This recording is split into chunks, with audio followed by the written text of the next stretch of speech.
சமையல் சாதம் காய்கறிகளும் பிரமாதம் அந்த கௌரவ பிரசாதம் இதுவே எனக்கு போதும்.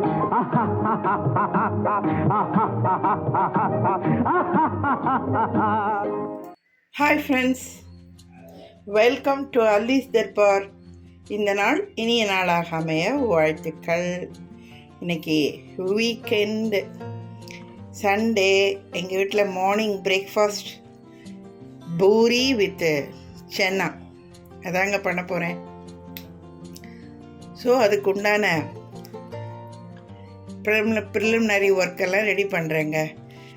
நான் நல்லா என் கையால் பிளக்க ஒரு கை கொண்டக்கடலையை ஓவர் நைட் வாஷ் பண்ணிவிட்டு ஊற வச்சுருக்கேங்க.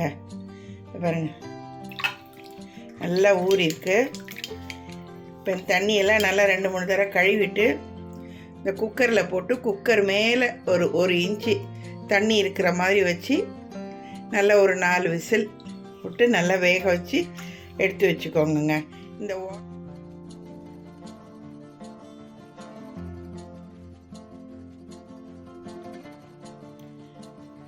இப்போ பாருங்கங்க, இப்போ இந்த சென்னா தாளிக்கிறதுக்கு என்னென்ன இன்க்ரீடியன்ட்ஸுன்னு சொல்லியிருந்தேன். பட்டை, கிராம்பு, ஏலக்காய், பிரிஞ்சி இலை, கல்பாசி, இந்த ஸ்டார் பூ, இதெல்லாம் சொல்லுவோம் இல்லையா. இந்த மாதிரி ஸ்பைஸியை வெரி ஃபியூ, எல்லாத்துலேயும் 1-2ன்னு அந்த மாதிரி இருக்கிற அளவுக்கு எடுத்து வச்சுக்கோங்க. நிறைய வேண்டாம், அப்போ இதோட ஸ்மெல் டாமினேஷன் தான் ரொம்ப ஜாஸ்தியாக இருக்கும். இந்த கொண்டக்கடலையை நல்லா வேக வச்சு இதை வருங்க நல்லா ஸ்மாஷாக வேக வச்சுட்டேன். இந்த வேக வச்ச தண்ணியை வடிகட்டி வச்சுருக்கேன். இஞ்சி பூண்டு பேஸ்ட்டு 1 டேபிள் ஸ்பூன் எடுத்து வச்சுருக்கேன். ஒரு 3 தக்காளியை நல்லா பியூரியாக அரைச்சி வச்சுருக்கேன். அதேமாரி மீடியம் சைஸாக உள்ள ஒரு 3 வெங்காயத்தை இந்த சாப்பரில் நறுக்கி வச்சுருக்கேன். ஒரு 3 பச்சை மிளகாயை கீனி வச்சுருக்கேன். கருவேப்பிலை, கொத்தமல்லி வச்சுருக்கேன். இப்போ ஒரு கடாயில் 1 table spoon cooking oil, 1 table spoon நெய், 1 டேபிள் ஸ்பூன் தேங்காய் எண்ணெய்ங்க. நல்லா வாசனையாகவும் இருக்கும், சூப்பராக. இதை ஆட் பண்ணி வச்சுருக்கேன். இப்போ எண்ணெய் முன்னாடியே ஊற்றிட்டேன். ஸோ எண்ணெய் சுட்டுடுச்சு. இப்போ நீங்கள் இதை கொஞ்சம் நல்லா வெடிக்கிற அளவுக்கு வதக்குவோங்க.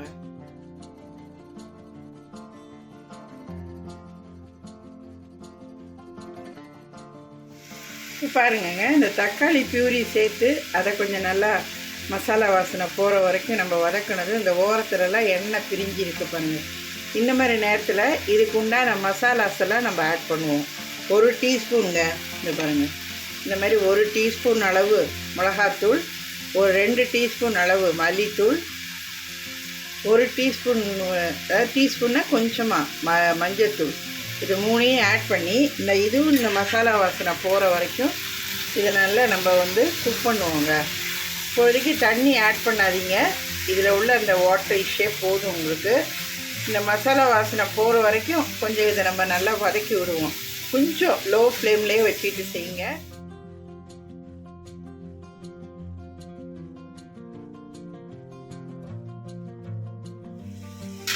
இப்போ பாருங்கங்க, இந்த கொண்டக்கடலை வேக வச்ச அந்த தண்ணியை கொஞ்சம் கலந்து இப்போ இந்த மசாலாவை கொஞ்சம் நல்லா நம்ம இந்த ரா ஸ்மெல் போகிற வரைக்கும் லேசாக வேக விட்டோம். இந்த பாருங்கள், ஓரெல்லாம் அப்படியே எண்ணெய் பிரிய ஆரம்பிச்சிச்சு பாருங்கள்.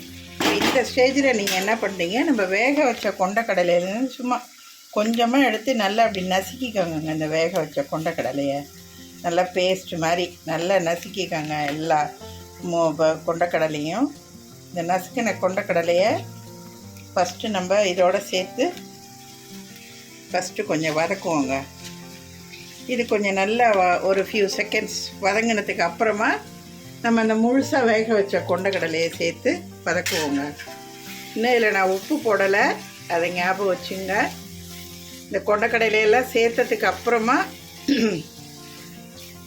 இந்த கிரேவிக்கு உண்டான உப்பை சேர்க்கணும். ஏற்கனவே ஒரு டீஸ்பூன் அளவு உப்பு சேர்த்து இதை வதக்கியிருக்கோம், அதை ஞாபகம் வச்சுக்கிட்டு உப்பை சேருங்க.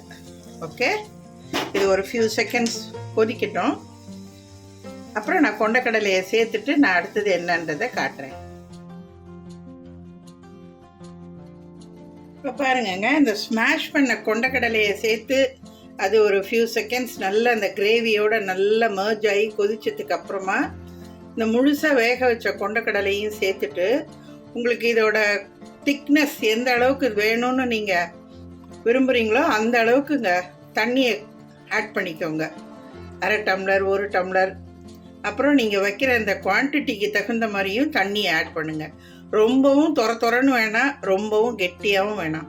அந்த சென்னா கன்சிஸ்டன்சி நமக்கு தெரியும் இல்லையா, அந்த அளவுக்கு நீங்கள் வாட்டர் சேர்த்தா போதும். இப்போ இந்த ஸ்டேஜில் இதுக்கு தேவையான உப்பை சேர்த்துட்டேன். ஒரு 1/2 டீஸ்பூன் ஜீரக பொடி சேர்த்துருக்கேன். ஒரு 2 டீஸ்பூன் அளவு சென்னா மசாலா அதையும் சேர்த்துருக்கேங்க. சேர்த்து கொதிக்க விடுறேன். இப்போ இந்த ஸ்டேஜில் நீங்கள் எல்லாம் செக் பண்ணிக்கோங்க. இப்போ இன்னொன்றும் பட்டர் வச்சுருந்தீங்கன்னா ஒரு சின்ன க்யூப் சேர்த்து விட்டுட்டு இறக்க போகிற நேரத்தில் ஒரு டேபிள் ஸ்பூன் நெய்யும் சேர்த்து கொத்தமல்லி கார்னிஷ் பண்ணி இறக்கிட வேண்டியதாங்க. உங்களுக்கு இதில் ஒரு புளிப்பு டேஸ்ட்டு தேவைன்னு நினச்சிங்கன்னா ஒரு 1/2 மூடி எலுமிச்சம்பழத்தை புழிஞ்சிக்கோங்க. இப்போ நான் இதெல்லாம் சேர்த்துட்டேன். ஃபைனலாக எல்லாம் கொதிச்சதுக்கப்புறம் உங்களுக்கு காமிச்சிட்டு பூரியோடு நான் சர்வ் பண்ணுறேங்க. நான் இதோட இன்க்ரீடியன்ஸ் எல்லாம் நான் டிஸ்கிரிப்ஷன் பாக்ஸில் கொடுத்துட்றேன். நீங்கள் அதை தரவாக செக் பண்ணிவிட்டு வீடியோவை ஸ்கிப் பண்ணாமல் கடைசி வரைக்கும் பார்த்து என்னுடைய வெர்ஷனில் நான் சொல்லி கொடுத்த இந்த மெத்தடு படி நீங்கள் செஞ்சு சாப்பிட்டு பார்த்து உங்கள் ஃபீட்பேக்கை என் சேனலில் கமெண்ட்டில் போஸ்ட் பண்ணுங்க. ஓகே, பாருங்கங்க, நல்லா எல்லாம் கொதிச்சு கிரேவி கரெக்டான கன்சிஸ்டன்சிக்கு சரியாக இருக்குங்க. கொத்தமல்லி கார்னிஷ் பண்ணிட்டேன். அவ்வளோதாங்க, ஃபினிஷ். இப்போ பூரியோடு நான் சர்வ் பண்ணுறேன்.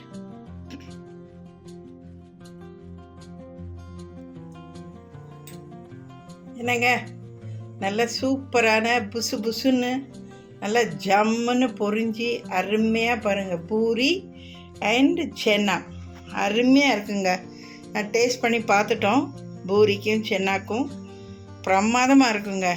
ஹோட்டல்லாம் என்னங்க ஹோட்டல், அதோட டாப்பாக இருக்குங்க ஜம்முன்னு. நான் பூரிக்குங்க மெஷரிங் கப்பால் 2 கப்பு நல்லா குவிச்சு அளந்த மாதிரி கோதுமை மாவில் 1 டேபிள் ஸ்பூன் குக்கிங் ஆயில், ஒரு 1/2 டீஸ்பூன் அளவு நெய்யுங்க. அதை சேர்த்துட்டு தேவையான அளவு உப்பு இதையும் சேர்த்துட்டு தண்ணியை கொஞ்சமாக தெளித்து நல்லா கெட்டியாக பிசைஞ்சிட்டு பூரி போட்டு எடுத்தேங்க. நல்லா உப்பி அருமையாக இருக்குது பாருங்கள். ஒரு பூரியும் எப்படி இருக்குது பாருங்கள், நல்லா ஜம்முன்னு பிரமாதமாக இருக்குங்க. நல்லா சில பேர் பால் ஊற்றி பிசைவாங்க, சில பேர் ரவா சேர்த்து மாவை பிசைஞ்சு சுடுவாங்க. ஒன்று ஒரு மெத்தடு, ஒரு டேஸ்ட்டு தாங்க. நான் ரெகுலராக எப்பொழுதும் இந்த மாதிரி பூரிக்கு மாவு பிசைஞ்சேன்னா வெறும் எண்ணெய் உப்பு அவ்வளோதாங்க, வேறு எதுவும் சேர்க்கல. சாதாரண பச்சை தண்ணி ஊற்றி தான் மாவை பிசைவேன். சில பேர் வார்ம் வாட்டர் கூட ஊற்றி பிசைவாங்க. எதுவுமே தப்பு இல்லைங்க. ஒன்று ஒரு டேஸ்ட்டு, ஒரு மெத்தடு. நான் எனக்கு தெரிஞ்ச என்னோடய வெர்ஷனில் நான் காலங்காலமாக எப்படி நான் பூரிக்கு மாவு பிசைஞ்சு சுடுவேனோ அது மாதிரி செஞ்சு தாங்க சுட்டிருக்கேன். சூப்பராக இருக்குங்க நல்லா. என்னங்க, உங்களுக்கும் இந்த மெத்தடு, இந்த ப்ரிப்ரேஷன் இதெல்லாம் பிடிச்சிருக்குன்னு நினைக்கிறேன். நீங்கள் வீடியோவை ஸ்கிப் பண்ணாமல் கடைசி வரைக்கும் வீடியோவை ஃபுல்லாக பார்த்துட்டு எப்படி செஞ்சுருக்கேன்றத நீங்களும் அதே மாதிரி செஞ்சு சாப்பிட்டு பார்த்து உங்கள் ஃபீட்பேக்கை என்னோடய சேனலில் கமெண்ட்டில் போஸ்ட் பண்ணுங்கங்க. என்னோடய சேனலை சப்ஸ்கிரைப் பண்ணுங்கள், லைக் பண்ணுங்கள், ஷேர் பண்ணுங்கள், கமெண்ட் பண்ணுங்கள். ஆல் பெல் சிம்பலை கிளிக் பண்ணிக்கோங்க. அப்போ தான் என்னோடய வீடியோ எல்லாம் நோட்டிஃபிகேஷன் சிம்பலோட உடனே உங்களுக்கு வந்துடும். என்னோடய ப்ளேலிஸ்ட்டை செக் பண்ணுங்கள். நிறைய ஹெட்டிங்கில் நிறைய ரெசிபீஸ் அப்லோட் பண்ணியிருக்கேங்க. Traditional, spicy, sweet, snacks, lunch combo, lunch menu, lunch box recipe, இந்த மாதிரி நிறைய போட்டிருக்கேங்க. நிச்சயம் அதில் ஏதாவது உங்களுக்கு ஒரு டிஷ்ஷஸ் பிடிக்குன்ற நம்புகிறேன். நான் எனக்கு நல்ல ஆதரவு கொடுங்கங்க. வாழ்த்துக்கள்ங்க. வாழ்க வளமுடன். அடுத்த ஒரு சூப்பரான ரெசிபியில் உங்களை நான் சந்திக்கிறேன். Have it. Emmy. See you next. Bye-bye.